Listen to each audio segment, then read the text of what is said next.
혹시 여러분 이게 뭔지 아십니까?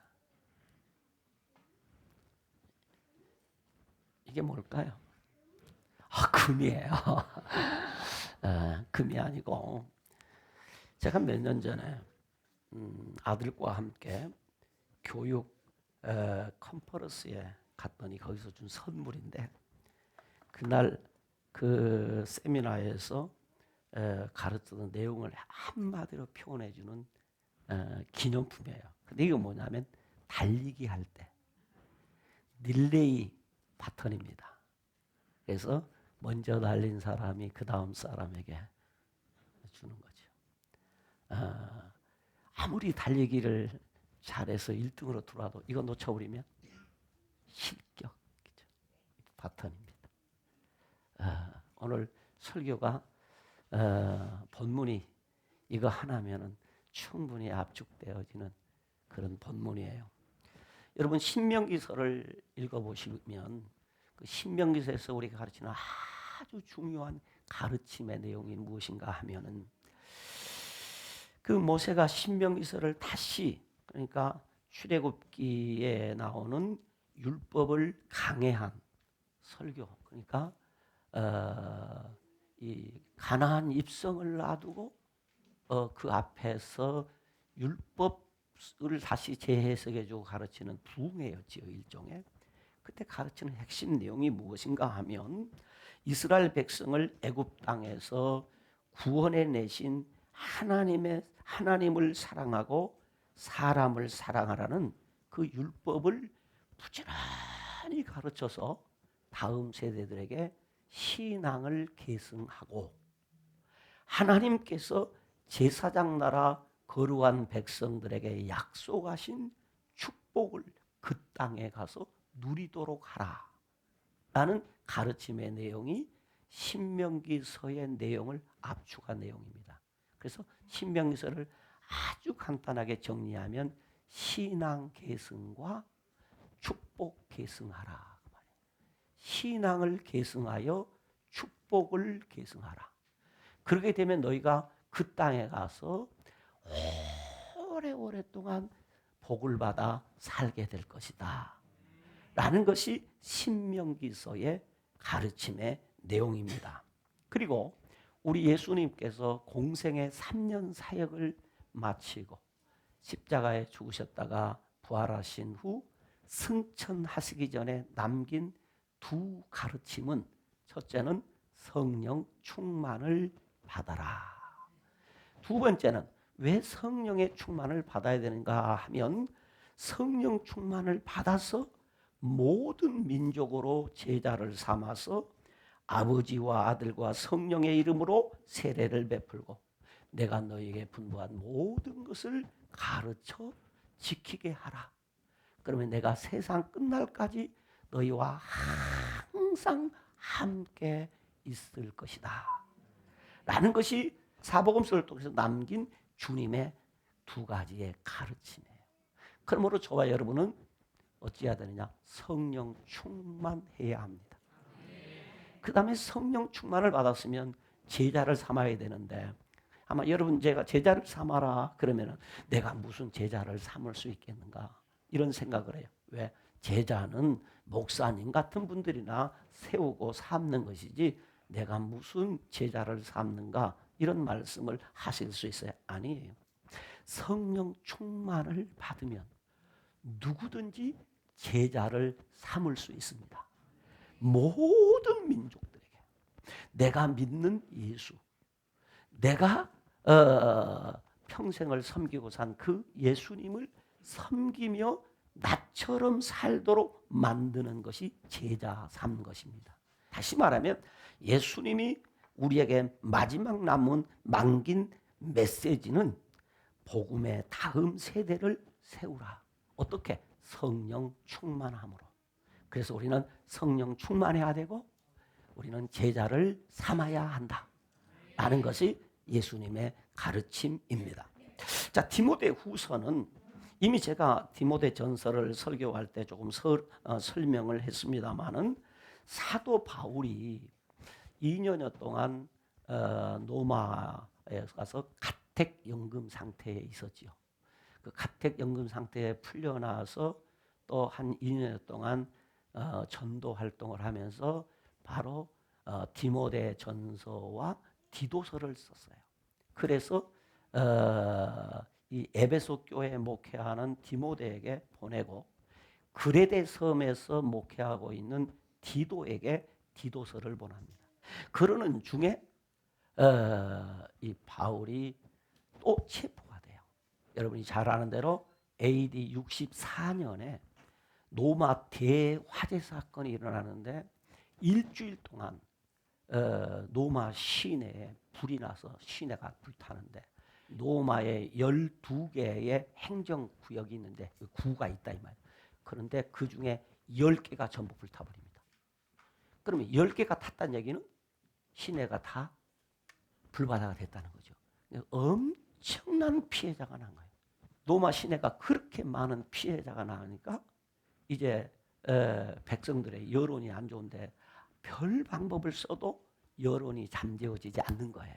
그러자 당시에 로마의 황제였던 네로가 이 안 좋은 여론을 해결하기 위해서 화재를 불을 누가 냈냐 그것을 생각하던 중에 사회에 이 불만을 보면 기독교인들이 불을 질렀다라고 해서 이제 기독교인들을 특별히 당시 1세대 전도자들을 잡은 들입니다. 그래서 그때 바울이 체포돼요. 그래서 그 일로 인해서 복음 1세대 지도자들, 사도들을 비롯해 약 200명이 순교를 합니다. 바로 그때 순교하기 전에 AD 64년도에 그러니까 바울은 초기에 잡힌 거예요. 바로 이 바울이 이 니고볼리라고 하는 그곳에서 전도하러 갔다가 거기서 체포가 되어서 로마로 압송되어 죽음을 앞에 놓고 마지막 유언 서신을 기록하는 거예요. 그 서신이 디모데후서예요. 그래서 이 디모데 후서를 기록해서 바로 이 디모데에게 보낸 편지가 디모데후서다. 그래서 이 디모데후서를 여러분이 다 읽어 보셔서 알겠지만은 이 디모데후서는 바울의 인간적인 고뇌와 함께 당시 소아시아의 많은 성도들이 네로의 박해로 인해서 엄청난 어려움에 처해 있는 것을 우리는 볼 수가 있어요. 그러므로 오늘 본문에 보면 그런 얘기를 바울이 지금 자기가 얼마 안 있으면 죽게 되는데 다 떠나가고 혼자 있는 것입니다. 어려움에 처하니까. 바울을 변호해 주는 사람도 없고 바울을 돌보아 주는 사람 한 사람이 없어요. 떠나가고. 그래서 4장 16절에 보면 이렇게 기록합니다. 내가 처음 변명할 때 나와 함께한 자가 어쩌다 하나도 없고 하나도 없다는 말이에요. 그리고 어떻게 했다? 나를 다 버렸다. 다 버렸다. 그들에게 나는 그렇지만 허물을 돌리지 않기를 원한다. 그렇게 사랑한다고 좋아한다고 존경한다고 했던 성도들이 다 바울을 떠나가 버린 거예요. 그러나 내가 마음은 아프지만은 그들의 잘못으로 돌리고 싶지는 않다라는 바울의 마음이에요. 그래서 4장 10절을 보면 그럽니다. 데마는 이 세상을 사랑하여 나를 버리고 데살로니가로 갔고 그레스게는 갈라디아로 디도는 달마디아로 갔다. 지금 다 가고 바울은 지금 혼자 남았다는 얘기입니다. 그 다음에 4장 15절 16절을 보면 이렇게 기록해 놨어요. 우리 한번 같이 볼까요? 시작. 우리 세공업자 알렉산더가 내게 해를 많이 입혔으며 주께서 그 행한 대로 그에게 갚으시리니 너도 그를 주의하라. 그가 우리 말을 심히 대적하였느니라. 누가 있다? 구리 생업자 알렉산더. 이 인간 아주 못된 인간이란 말이에요. 그 사람이 바울을 많이 힘들게 했다. 그러니까 이제 바울이 뭐하고 있다? 이제 내 생애 끝난다. 근데 그동안 자신을 참 힘들게 했던 사람을 얘기하는데 그 사람 중에 대표적인 사람이 알렉산더라는 거죠. 그러니까 너도 혹시라도 이 알렉산더라는 사람 너도 주의해라, 조심해라. 가까이 하지 마라, 멀리 하지 마라, 멀리 해라 이 말이에요. 그랬다는 거예요. 그래서 바울은 1차 투옥 때는 자신이 황제에게 재판을 청구했기 때문에 셋집에 연금 상태에 있으면서 자기를 지키는 그 병사들에게 전도까지 하고 또 많은 그 보험과 관계된 사람들과 이 만남을 통해서 그들을 복음으로 세우는 일을 했습니다. 그러는 가운데서 지금 2차 투옥이 되었는데 지금은 이제 그렇게 자유로운 연금 상태가 아니라 바로 재판을 받기 전까지 차가운 지하 감옥에서 추위에 떨면서 지금 외롭게 죽음을 기다리고 있는 것이었지요. 바울은 그때 이제 마지막 떠나갈 때 가장 힘들 때 가장 외로울 때 생각난 사람이 누구였다? 디모데였다 이 말이야. 마지막 유언을 남기고 싶은 사람. 그 사람이 누구였다? 디모데였다는 거죠. 디모데였어. 그래서 디모데에게 오늘 4장 21절에 보면 그런 얘기를 해요. 너는 겨울 전에 어서 오라. 빨리 와라. 내가 죽기 전에 너를 만나봐야 되겠다. 죽기 전에.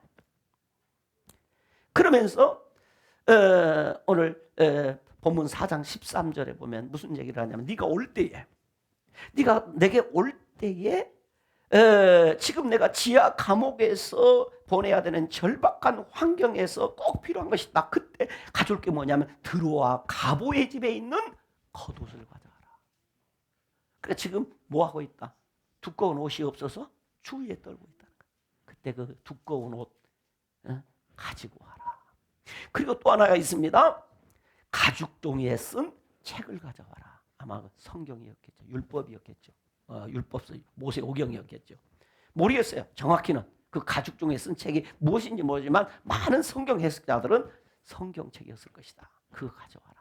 그러니까 지금 바울이 체포될 때 경황이 없었기 때문에 옷도 못 챙기고 자기가 그렇게 소중. 여러분 요즘은 이제 워낙 좋은 시대니까 우리가 책을 많이 보지만 그때 당시는 이 책이 너무 귀한 시대란 말이에요. 그거 가져라. 소중한 거. 그러니까 너무 갑자기 들어닥쳤기 때문에 그것을 못 챙겼으니 그걸 가지고 와라. 그러면서 오늘 바울은 디모데가 도착하기 전에 자신이 죽을 것 같은 거예요. 그때까지 못 살 것 같은 거예요. 그래서 4장 6절에 보면 이렇게 기록해요. 4장 6절 한번 볼까요? 자, 4장 6절 같이 읽습니다. 시작. 전제와 같이 내가 벌써 부어지고 나의 떠나갈 시각이 이미 나는 죽음에 임박했다. 전자와 같이 부어졌다. 지금 죽음이 임박해 오고 있다. 그러면서 그 바울의 마지막 하는 얘기가 오늘 4장 7절로 8절에 나옵니다. 이렇게 얘기합니다. 자, 오늘 4장 7절로 8절을 같이 읽어볼까요? 같이 읽습니다. 나는 선한 싸움을 싸우고 나의 달려갈 길을 마치고 믿음을 지켰으니 이제 후로는 나를 위하여 의의 멸류관이 예비되었으므로 주 곧 의로우신 재판장이 그날에 내게 주실 것이며 내게만 아니라 주의 나타나심을 사모하는 모든 자에게 보지라. 자, 바울은 지금 내가 죽음이 임박했지만 결코 슬퍼하거나 괴로워하지 않는다. 나는 선한 싸움을 다 싸웠다. 선한 싸움을 다 싸웠다. 이 말은 나는 믿음을 잘 지켜왔다는 거예요. 그러므로 이제 내가 나의 달려갈 길을 마치고 믿음을 지켰으니 이 말은 무슨 말입니까? 우리가 끝까지 뭘 지켜야 된다는 거예요. 뭘 지켜야 된다고요? 믿음을 지켜야 돼요. 여러분 끝까지 믿음을 지켜내는 은혜가 있기를 바랍니다. 이것이 무엇이냐? 믿음을 지키는 것이 선한 싸움이에요. 그래서 믿음의 선한 싸움이에요. 사도 바울은 사도로서 분명하고 확실한 사명의 삶을 살았어요. 사명의 삶. 이제 삶의 종착역에 다다랐음을 감지하고 믿음과 사역의 계승자인 디모데에게 남은 사명을 잘 감당할 뿐만이 아니라 계속해서 충성스러운 복음의 다음 세대를 세울 것을 권면합니다. 이것은 성경과 주님의 가르침이요 명령이었다. 그러니까 바울은 철저하게 성경의 가르침대로 주님의 말씀대로 살았다 그 말이에요. 왜? 그렇게 살아왔다고 고백하는 거예요. 나는 부끄럽지 않게 나는 이렇게 살았다. 그러므로 너도 이렇게 살기를 바란다. 그래서 오늘 저는 좀 설교 제목을 좀 독특하게 정했지요. 복음의 릴레이는 진행형이 되어야 합니다. 자, 릴레이를 할 때에 1번 주자가 아주 잘해서 1등으로 1번 코스를 통과했어요. 근데 2번 선수가 걸어갔어요. 그럼 어떻게 돼요? 안 돼, 실패죠. 자, 1번, 2번, 3번 선수가 모두 잘 달려서 한 반 바퀴는 앞섰어요. 그런데 4번 주자가 가다가 넘어져 버렸어요. 그럼 실패. 그러니까 복음의 릴레이를 하다가 너무 힘들어, 나 못 가겠어. 그러니까 한 사람이 포기해 버렸어요. 그래도 안 된단 말이에요. 그래서 복음의 릴레이는 진행형이 되어야 한다. 멈추면 안 된다. 그 말이에요.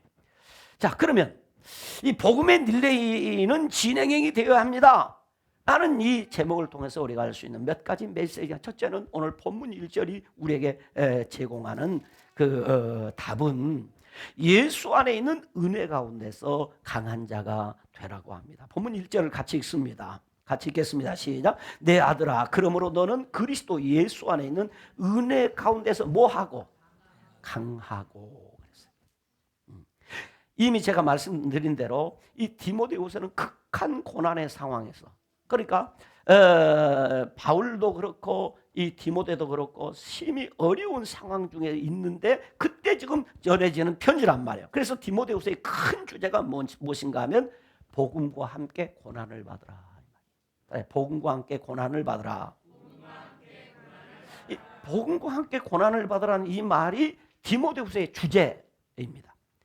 그래서 1장 8절에 보면 오직 하나님의 능력을 따라 복음과 함께 고난을 받으라 라는 이 말씀이 디모데후서의 핵심 구절입니다. 그리고 디모데후서가 가르치는 핵심 가르침입니다. 그런데 오늘 본문 1절에 바울은 사역자의 자세와 영성에 대해서 말씀하면서 내 아들아, 그러므로 너는 그리스도 예수 안에 있는 뭐 가운데서? 은혜 가운데서 어떻게 되라? 강하게 되라. 여기 강하다는 말은 능력 안에 있으라 그 말이요. 권능을 받아라 그런 말이요. 강하다. 그러니까 하나님의 사람이 고난 가운데서 이 고난을 이겨내려고 하면 어떤 사람이 돼야 된다? 강한 사람이 돼야 된다. 강한 자가 돼. 그런데 강한 자가 되려고 한다고 하면 내가 강한 자가 될 수 없으니 우리가 강하게 되려고 하면 하나님의 은혜, 하나님의 능력 안에 있어야 한다. 그래서 디모데서 1장 12절은 바울은 이렇게 고백해요. 나를 능하게 하신 그리스도 예수. 여기 나를 능하게 했다. 이 말은 구약 성경에 말하는 강하게 하신 하나님의 그 이미지와 연결돼서, 그래서 스스로 강해지는 것이 아니라 강하게 하신 하나님의 능력 안에 머물러야 강하게 된다는 거예요. 강하게 하시는 하나님의 역사는 예수 그리스도 안에서 주어진 은혜로 강하게 된다. 그래서 역대상 29장 12절에 보면 이렇게 기록이 나서 주는 만물의 주제가 되사 손에 권세와 능력이 있다. 우리 주님의 손에는 권세와 능력이 있다는 거예요. 그래서 모든 사람을 크게 해주시고, 할렐루야. 그러니까 사람이 큰 사람이 되는데 어떤 사람은 주님이 그 손의 권세와 능력으로 사람을 크게 만들어주시고 강하게 해주시고 주의 손에 그것이 달려있다는 거예요. 주님이 나를 강한 자 만들어줘야 강하고, 주님이 나를 큰 사람 만들어주셔야 내가 큰 사람이 된다는 거예요. 그래서 모세도 다윗도 이사야도 예레미야도 하박국도 일심으로 말하기를 주 여호와는 나의 힘이시다. 주 여호와는 나의 힘이시다. 그런데 디모데는 외조모 노이스와 어머니 유니게로부터 청결한 양심과 거짓 없는 믿음을 계승받았어요. 그래서 어려서부터 고향 루스드라와 이고니온에서 많은 성도들에게 칭찬을 받고 사람들이 디모데를 들고 아주 진실하고 충성된 일꾼으로 인정을 받았어요. 그런데 지금 예배소 교회의 감독으로 있어요. 쉽게 말하면 어려운 교회에서 목회를 하고 있단 말이에요.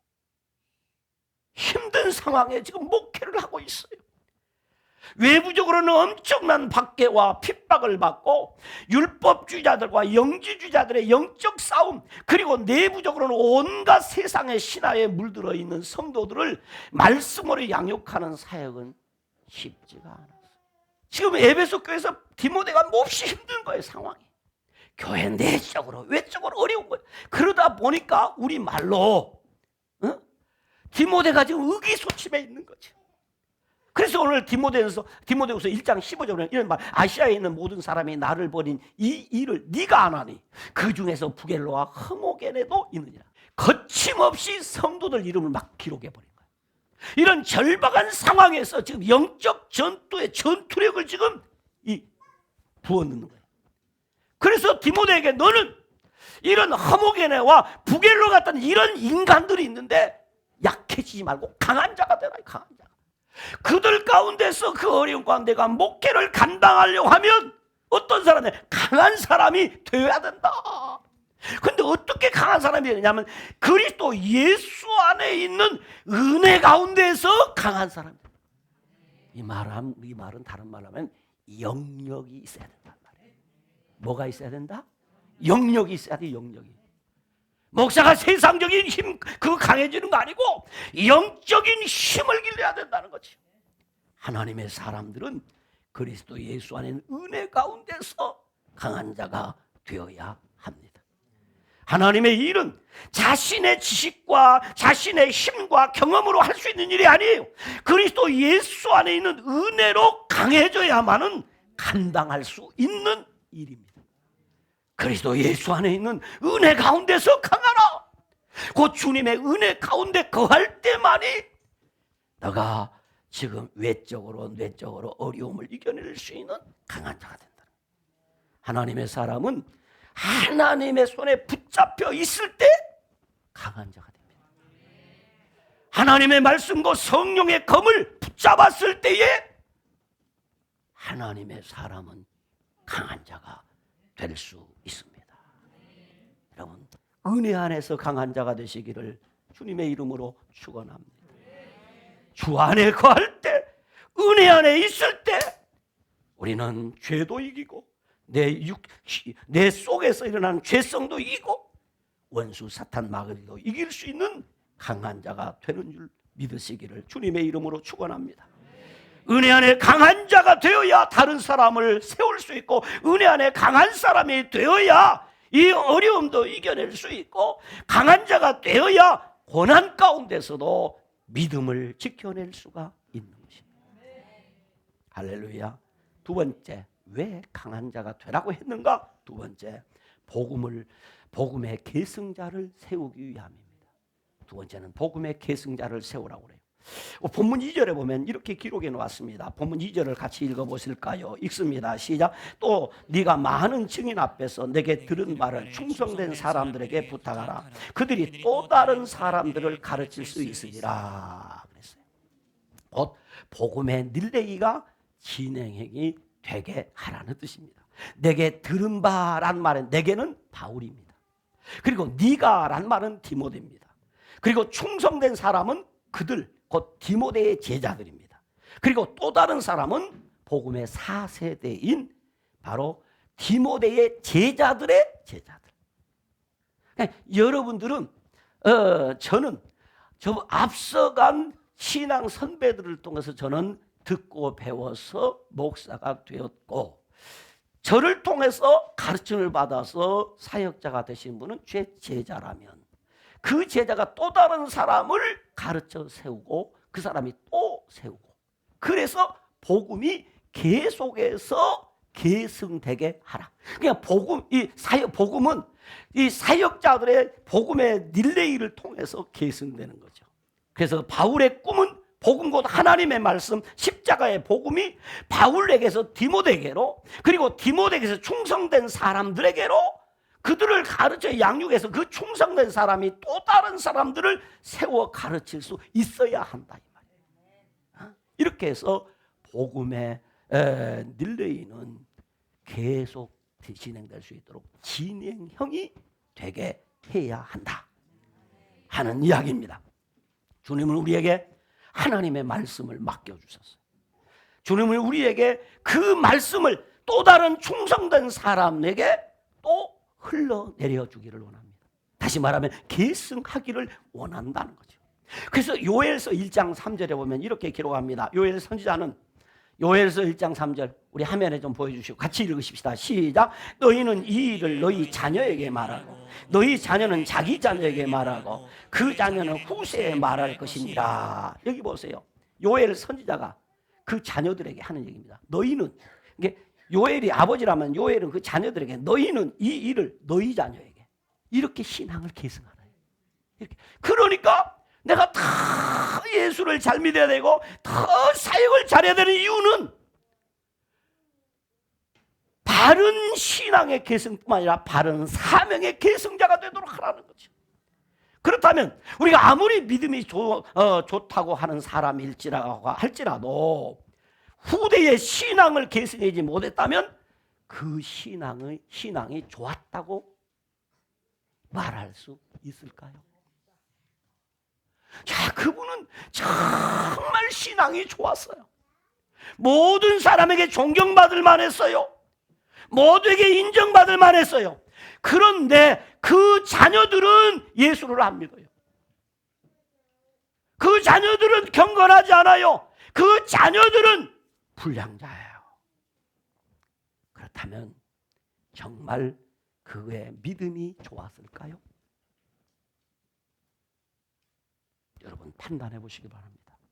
그러므로 교회와 가정은 복음의 릴레이를 진행형이 되도록 해야 됩니다. 마지막입니다. 은혜 가운데 강한 자가 되어 복음의 릴레이에서 어떻게 해라? 상 받게 하라. 그래서 본문의 이해를 돕기 위해서 사도 바울은 세 가지의 비유를 들어요.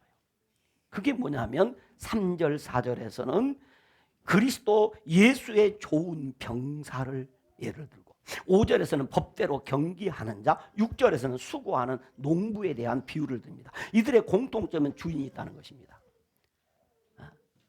이들의 공통점. 병사는 모집한 자가 있고 선수는 코치가 있고 농부는 지주가 있는 거예요.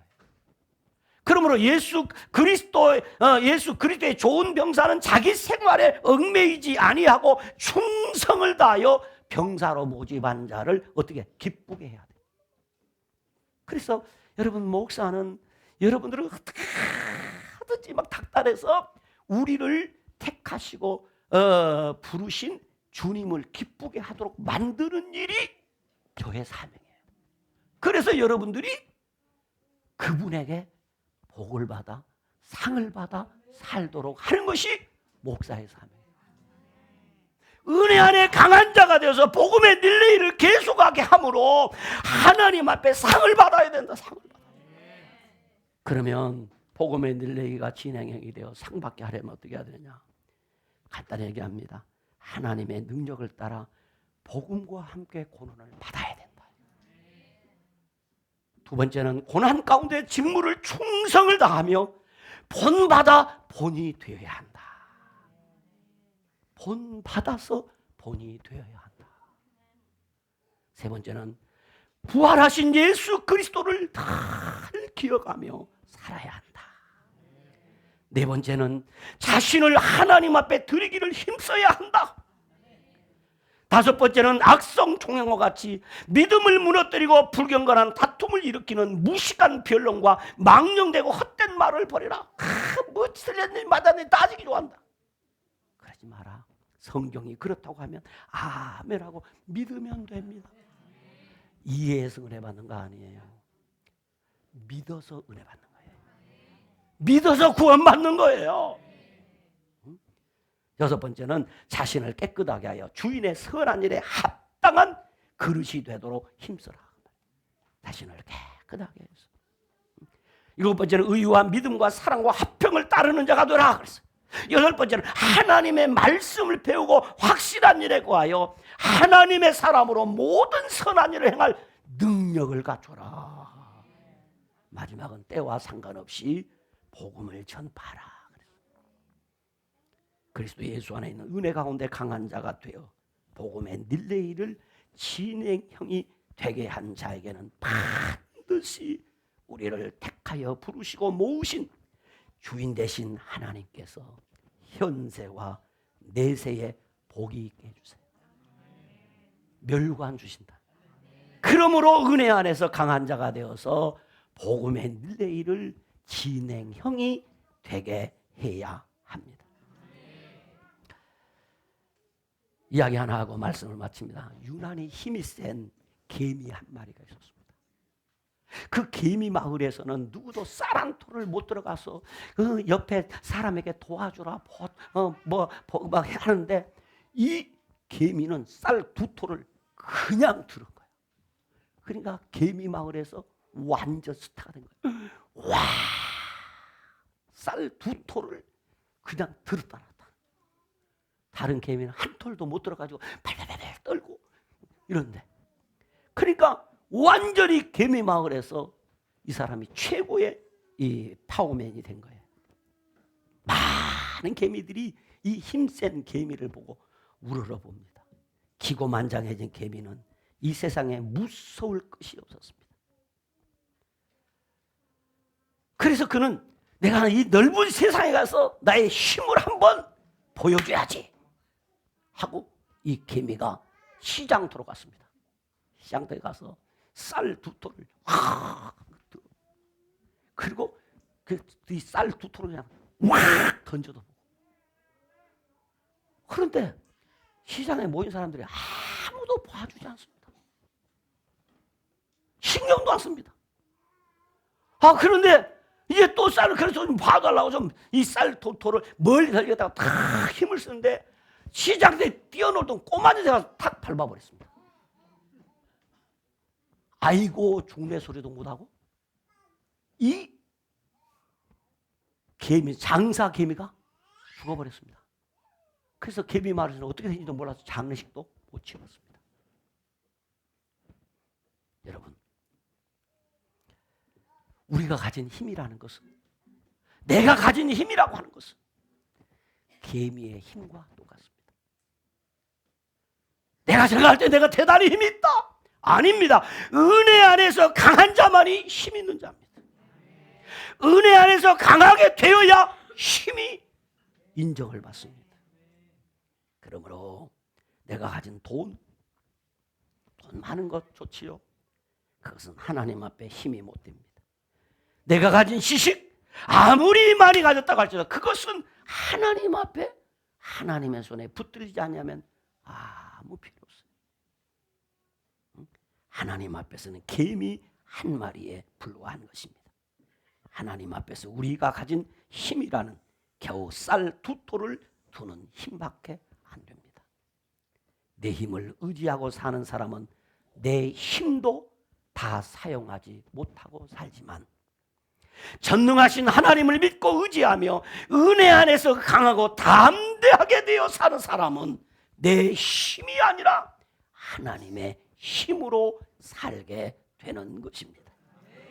그러므로 은혜 안에서 강한 자가 되어 복음의 릴레이를 진행형이 되게 해야 합니다. 아름다운 신앙의 계승을 통해서 하나님 앞에 상을 받는 여러분들이 다 되시기를 주님의 이름으로 축원합니다. 기도합니다. 하나님 아버지 고맙습니다. 감사합니다. 찬송합니다. 약합니다. 어리석습니다. 부족합니다. 은혜 안에 강한 자가 되기를 원합니다. 주여 우리의 믿음을 강하게 하여 주옵시고 은혜 안에서 강한 자들이 되게 하여 주시옵소서. 그래서 아름다운 복음의 릴레이를 진행형으로 만들어내며 살아가는 복된 알곡의 성도들이 되게 하여 주시옵소서.